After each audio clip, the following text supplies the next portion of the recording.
Hello नमस्ते साथीहरु, तपाईलाई new tech support Nepali technical च्यानलमा स्वागत छ। साथीहरु, अहिलेसम्म पनि तपाईले यदि YouTube को लागि थम्बनेल बनाउन जान्नु भएको छैन वा तपाईले अहिलेसम्म बनाएको थम्बनेलहरु एट्र्याक्टिभ देखेको छैन भने पक्कै पनि आजको यस भिडियो चाहिँ सुरुदेखि अन्तिमसम्म हेर्नु होला।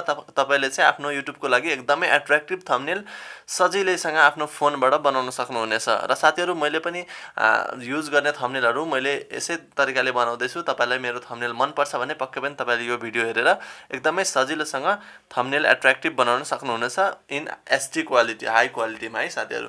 र तपाईले त्यसको लागि सबभन्दा पहिले एउटा एप्स डाउनलोड गर्नुपर्ने छ, जुन एप्सको नाम हो पिक्सेलल्याब। हेर्नु होला, मैले चाहिँ एकदमै धेरै फोनबाट एडिटिङ गर्नको लागि यही एप्स युज गर्छु सधैँभरि। यहाँ हेर्नु होला, मेरोमा अलरेडी इन्स्टल छ। तपाईले यसरी हेरेर यो अनुसारको तपाईले डाउनलोड गर्नुपर्ने छ। मेरोमा डाउनलोड भइसकेको छ र यदि तपाईले भेट्नु भएन पक्कै पनि डिस्क्रिप्सनमा चाहिँ लिंक छोडिदिएको छु, त्यसलाई सिधै क्लिक गरेर तपाईले डाउनलोड गर्न सक्नुहुनेछ।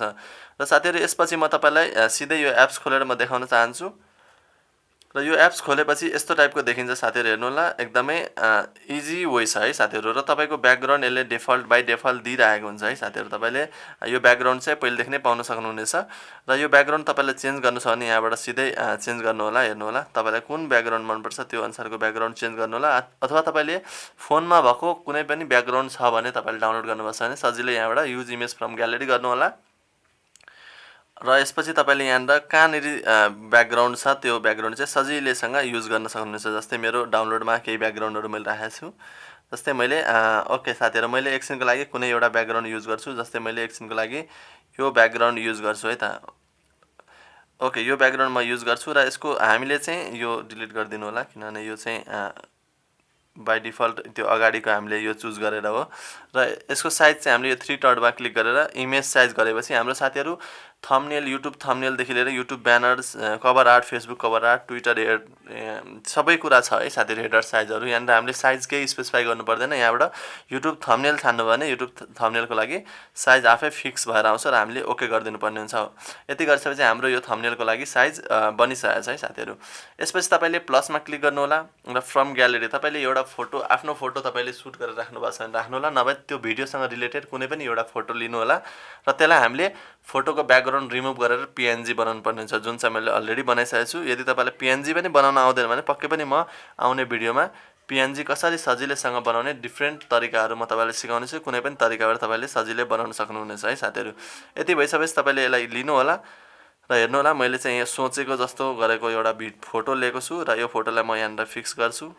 यसपछि तपाईले धेरै जसो तपाईले अहिलेको थम्बनेलहरुमा हेर्नु होला, तपाईले फोटोको छेउछाउमा कलरले बाउन्ड्री बनाएको हुन्छ, जुन चाहिँ हामीले सजिलैसँग यहाँ क्लिक गर्नु होला। बीचमा क्लिक गरिसकेपछि यहाँबाट हेर्नु होला स्टोक भन्ने अप्सन पाउनुहुन्छ यहाँबाट। ओके साथीहरु, यहाँबाट स्टोक हेर्नु होला र स्टोकमा इनेबल गर्नु होला र तपाईले यहाँबाट हेर्नु होला कुन कलर चाहिन्छ त्यो कलर छान्न सक्नुहुनेछ। तर मैले चाहिँ धेरै जसो व्हाइट राम्रो लाग्छ मलाई।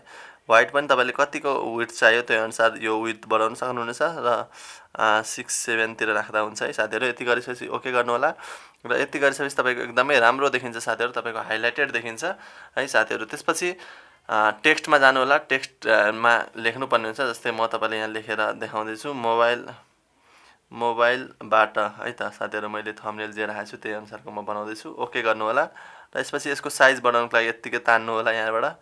यो तानिसकेपछि तपाईले यहाँबाट हेर्नु होला, यहाँबाट तपाईले स्टाइल देख्नुहुन्छ र स्टाइलमा तपाईले यसलाई बोल्ड बनाउनु पर्ने हुन्छ साथीहरु। जसले गर्दा तपाईको अलिकति मोटाई पनि देखिन्छ र अलिक क्लियर देखिन्छ है। यति गरेपछि ओके गर्नु होला र हामीलाई यसलाई कलर दिनु पर्यो भने एकदमै सजिलो छ साथीहरु। यो भिडियो तपाईले फुल हेरेपछि तपाईले थम्बनेल जस्तो सुकै जस्तो टाइपको पनि तपाईले थम्बनेल सजिलै बनाउन सक्नुहुन्छ। अब यहाँबाट तपाईले कुनै कलर पनि छान्न सक्नुहुनेछ, एउटै कलर, अथवा मैले राखेको जस्तै मल्टिपल कलर चाहियो भने ग्रेडियन्टबाट मैले राख्न सक्छु। र यो कसरी राख्यो साथी भन्दाखेरि तपाईले यो सजिलैसँग, जस्तै अहिले मेरो यो छ है, एकछिनको लागि यो छ भने अब यसलाई प्लसमा क्लिक गर्नु होला र यहाँबाट हेर्नु होला यसलाई यो कुनामा पुर्याइदिनु होला, यसलाई यो कुनामा पुर्याइदिनु होला है साथीहरु। किनभने तपाईको त्यो त छैन होला त्यो कलर। र एउटामा छान्नु होला, यो क्लिक गरेपछि यो बकेटमा क्लिक गर्नु होला र एउटा रातो छान्नु होला। त्यसैगरी अर्को क्लिक गर्नु होला र फेरि बकेटमा जानु होला र यसलाई ब्लू छान्दिनु होला। ओके गरिदिनु होला र फाइनली हाम्रो कलर बनिसकेछ साथीहरु। हेर्नु, एकदमै सजिलो, एकदमै एट्र्याक्टिभ, राम्रो तपाईको बनिसकेछ मोबाइलबाट। अब हेर्नु होला, म थम्बनेल लेख्छु। ओके साथीहरु, अब मैले चाहिँ यहाँ थम्बनेल लेखिसकेको छु र टेक्स्ट तपाईले लेखिसकेपछि यहाँनिर टेक्स्टको साइज यसरी तानेर बनाउन सक्नुहुनेछ। र त्यसपछि यहाँनिर तपाईले फेरि पनि कुनै फन्ट छान्नु छ भने तपाईले यहाँबाट फन्ट राख्न सक्नुहुन्छ। एकदमै सजिलो छ साथीहरु, फन्ट कुनै राम्रो लाग्छ भने तपाईले यहाँबाट राख्नु होला। जस्तै म एकछिनको लागि यही राख्दिएँ है साथीहरु। त्यसपछि थम्बनेल मैले लेखिसकेँ। यसपछि तपाईले यहाँनिर कुनै यसलाई कलर दिनु होला। कलर मैले रेड दिएँ। रेड दिएपछि अलिकति क्लियर देखिएन, त्यही भएर फेरि हामीले स्टकमा जानुपर्ने हुन्छ। सरी, स्याडो हैन, स्टकमा जानु होला। स्टकमा गएपछि यसलाई इनेबल गर्नु होला र यो ब्ल्याक कलर देखिन्छ र ब्ल्याक कलर देखेपछि अलिकति क्लियरिटी बढ्छ र तपाईले यो स्टक विथ जति घटाउनु भयो त्यति बोर्डर चाहिँ घटेर जान्छ र यसलाई फाइनली ओके गरिदिनु होला। फेरि पनि प्लसमा गएर टेक्स्टमा गएर यहाँनिर बनाउन थम्बनेल बनाउन सिक्नुहोस् भनेर मैले माथि लेखिसकेको छु। तपाईले पनि यही अनुसार लेख्नु होला। अब तपाईलाई के टेक्स्ट चाहिन्छ त्यो अनुसार लेख्नु होला। र यसलाई पनि म तपाईलाई अलिकति साइज बढाउँछु र यसको पनि म फन्ट एउटा राखिदिन्छु जुन भए पनि। फन्ट राखिसकेपछि साथीहरु अब यसको पनि एउटा कुनै कलर दिनु होला। कलर मैले यसलाई व्हाइट दिन्छु। व्हाइट दिएपछि यसको यसलाई पनि स्टक दिनुभयो भने अलिकति क्लियरिटी बढ्छ। हेर्नु होला कति राम्रो देखिन्छ, क्लियरिटी बढ्छ। त्यसैगरी स्याडो दिन सक्नुहुन्छ। स्याडो यसरी इनेबल गर्नुभयो भने अझ राम्रो देखिन्छ। तपाईले क्यापेसिटी घटाउन बढाउन सक्नुहुनेछ। र फाइनली तपाईको थम्बनेल लगभग बनिसकेको छ साथीहरु। तपाईले यसलाई चाहिँ कहाँ राख्नु पर्ने त्यो अनुसार मिलाउनु होला। त्यसैगरी तपाईको लोगो पनि राख्नु छ भने प्लसमा जानु होला। फ्रम ग्यालेरीमा गएर तपाईको लोगो कहाँनिर छ त्यो लोगो गर्नु होला साथीहरु। जस्तै मेरो लोगो यहाँ हेर्नु होला। मेरो लोगो यहाँनिर मैले राखिसकेको छु। लोगो यहाँ राखेको छु र यसलाई मैले एउटा गोलो साइजमा यहाँबाट चुज गर्छु र चुज गरिसकेपछि यसको साइज घटाएर सानो पारेर म एक कुनामा लगाएर राख्छु है साथीहरु। तपाईले पनि त्यो अनुसार राख्न सक्नुहुनेछ। यसलाई अझै यता सार्छु। त्यसैगरी यसको साइज अलिकति घटाउँछु। तपाईले यसरी एकदमै मिलाएर राख्नुभयो भने एकदमै एट्र्याक्टिभ थम्बनेल बन्छ। र कहिलेकाहीँ तपाईले टेक्स्टको ब्याकग्राउन्ड राख्नुपर्ने हुन्छ साथी। जस्तो यहाँ हेर्नु होला, थम्बनेलको पछाडि कुनै कलर राख्नु पर्यो भने तपाईले थम्बनेललाई छान्नु होला र यसरी स्क्रोल गर्दै गएपछि यहाँ ब्याकग्राउन्ड आउँछ। ब्याकग्राउन्ड इनेबल गर्नु होला। कुन कलर राख्ने ब्याकग्राउन्डमा त्यो अनुसार तपाईले कलर सजिलैसँग राख्न सक्नुहुन्छ। मलाई अहिले कलर राख्नु छैन, त्यही भएर म यसलाई डिसेबल गर्छु। र फाइनली साथीहरु एकदमै एट्र्याक्टिभ थम्बनेल बनिसकेको छ। हेर्नु होला। र यसलाई एक्सपोर्ट गर्नलाई केही ध्यान दिनुपर्ने कुरा हुन्छ, जहाँबाट चाहिँ हामीले एकदमै एचडी क्वालिटीमा चाहिँ हामीले एक्सपोर्ट गर्न सकिन्छ। र साथीहरु फाइनली तपाईको यो थम्बनेल बनिसकेको छ।